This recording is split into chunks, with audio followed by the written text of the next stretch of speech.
Hello বন্ধুরা, Sunday মানে special কিছু করে সবাই বাড়িতে। আমি আজকে চিলি চিকেন আর জিরা রাইস বানিয়েছি। আমি চিকেনটাকে আগেই ম্যারিনেট করে রেখে দিয়েছিলাম। ডিম, কর্নফ্লাওয়ার, ময়দা, আদা রসুন পেস্ট, গোলমরিচ গুঁড়ো, ধনের গুঁড়ো, জিরে গুঁড়ো দিয়ে আমি ম্যারিনেট করে রেখে দিয়েছিলাম আমার আধা ঘন্টা। তারপরে চিকেনগুলো আমি পকোড়ার মতন করে ভেজে নিয়েছিলাম। পকোড়ার মতন ভেজে এবার ওই তেলের মধ্যেই আমি কেটে রাখা আদা রসুনের টুকরোগুলো ভালো করে আমি ভেজে নিয়েছি। একটু লাল লাল হতেই পেঁয়াজের টুকরোগুলো দিয়ে দিয়েছি। পেঁয়াজগুলো তোমরা এইভাবে ছাড়িয়ে নেবে, তাহলে খুব ভালো হবে। এরপরে আমি পেঁয়াজগুলো তো খুব ডিপ ফ্রাই করবো না, হালকা নেড়ে চেড়ে ওর মধ্যে আমি হলুদ দিয়ে দিয়েছি। তারপর একটা বাটির মধ্যে আমি soya sauce, red chilli sauce এবং গ্রিন চিলি সস মিশিয়ে রেখেছিলাম, ওইটা দিয়ে দিয়েছি। এরপর আমি কাঁচা লঙ্কাগুলো এর মধ্যে দিয়েছি, দিয়ে এরপর আমি ক্যাপসিকাম, টমেটো এর মধ্যে দিয়ে ভালো করে নেড়ে চেড়ে নিয়েছি। ক্যাপসিকামটা একটু পরে দিয়েছি এই কারণেই, তাতে ক্যাপসিকামের রঙটা ভালো থাকে।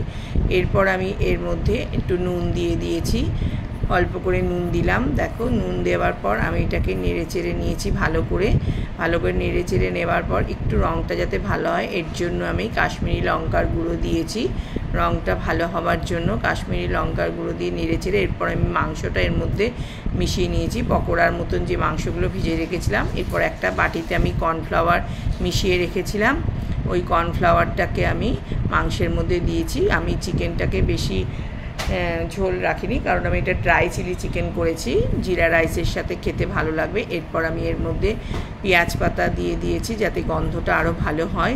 চিলি চিকেনের গন্ধটা পেঁয়াজ পাতা দিলে খুব ভালো হয়, এই কারণে। দেখো, আমার চিলি চিকেনটা রেডি হয়ে গেছে।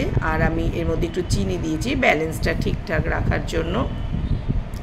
এরপর আমি আরেকটা কড়াইয়ের মধ্যে আমি তেল দিয়েছি, শুকনো লঙ্কা, তেজপাতা, জিরে বেশি করে ফোড়ন দিয়েছি। এরপরে আমি পেঁয়াজ, কাঁচা লঙ্কা, ধনের গুঁড়ো, জিরের গুঁড়ো সবের সাথে দিয়ে আমি আগে থেকেই ভাতটা করে রেখেছিলাম, ওই ভাতটা ওর মধ্যে দিয়ে এর মধ্যে আমি ধনে পাতা, পার্সলে পাতা এবং পেঁয়াজ পাতা দিয়ে ভালো করে নেড়ে চেড়ে নিয়েছি। দেখো, আমার জিরা রাইস রেডি হয়ে গেছে।